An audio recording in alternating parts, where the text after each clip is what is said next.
April 26, 1950. The Copacabana nightclub in New York City is packed. Every table filled, waiters weaving through the crowd as the room waits for its headliner. Frank Sinatra walks out to warm applause, the band begins, and he opens his mouth to sing. Nothing comes out, not a crack in his voice, not a rough note. Silence. The most famous singer in America, standing in front of a full room, physically unable to make a sound. What happened next would force Sinatra to confront something he'd never had to face before.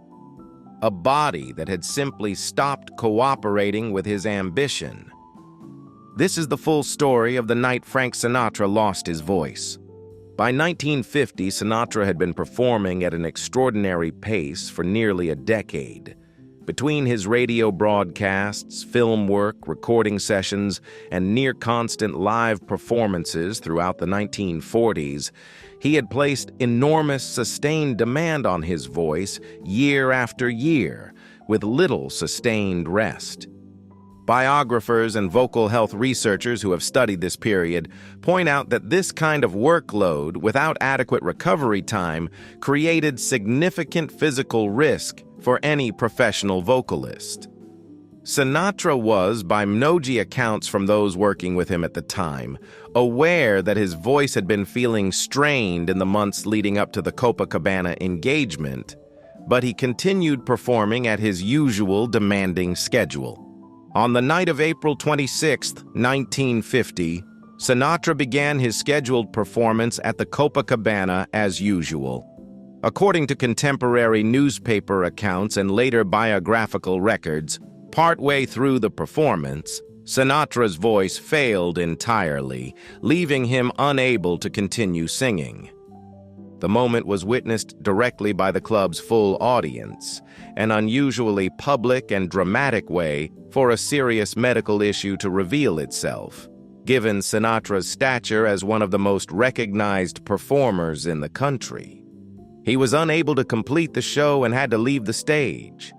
News of the incident spread quickly through entertainment press circles in the days that followed, given how unusual and dramatic the public nature of the vocal failure had been. Following the incident, Sinatra was examined by doctors and diagnosed with a vocal cord hemorrhage, a submucosal hemorrhage, meaning bleeding beneath the surface tissue of the vocal cords, which can occur from significant vocal strain and overuse. This is a well-documented medical condition among professional vocalists who place extended, intense demand on their voices without adequate rest. The diagnosis required Sinatra to significantly reduce his performing schedule for a period of recovery, following medical guidance aimed at allowing the vocal cords to heal properly. For a performer whose entire livelihood depended on his voice, this represented a serious professional and physical setback at a moment when his career was already beginning to show signs of strain in other areas. The vocal hemorrhage arrived during a period biographers often describe as one of the most difficult stretches of Sinatra's early career.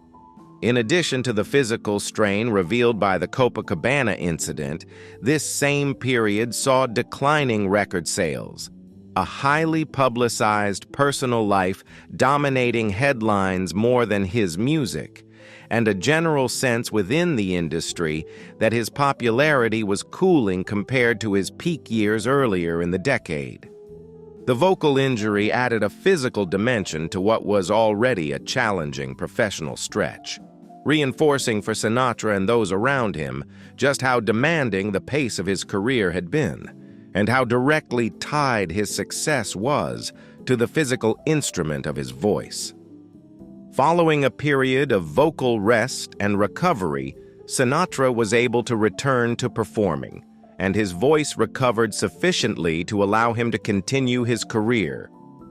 Vocal health experts who have studied cases like this note that recovery from a vocal cord hemorrhage typically requires strict adherence to rest and can, if not properly managed, threaten a singer's long-term vocal capabilities.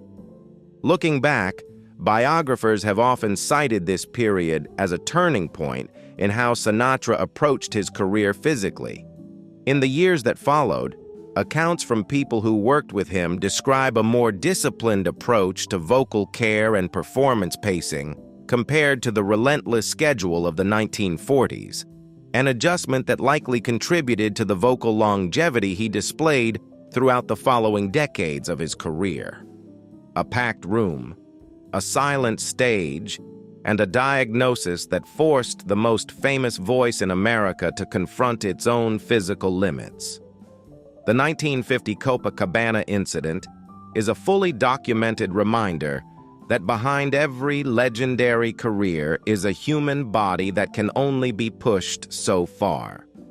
In our next episode, we'll cover another single, defining moment in Sinatra's remarkable life. If you're enjoying these deep dives into real, documented events from classic Hollywood history, subscribe. There's a lot more still to uncover.